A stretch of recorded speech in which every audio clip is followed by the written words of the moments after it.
wanatoka wanaenda. Kwa kweli Mungu ni mwema, tunashukuru kuhusu usafiri. Ndiyo. Majina yangu naitwa Andrea John. Kwa kweli mambo yalikuwa ni magumu sana. Kipindi cha uchaguzi, yani kuanzia siku hiyo ya uchaguzi, sema kweli hali ilikuwa ni mbaya, maana watu tulikuwa ndani, kwa maana kwamba watu kuhusiana na kazi, watu wengi tu watu fanya kazi kwa tumejifungia tu majumbani.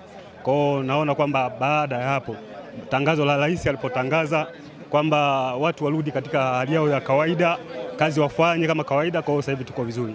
Tuko vizuri sema kweli. Tunamshukuru Mungu, tuko vizuri. Jina langu naitwa Mwinyi Yusufu, mwenyekiti msaidizi wa umoja wa mawakala wa stendi ya mkoa wa Shinyanga.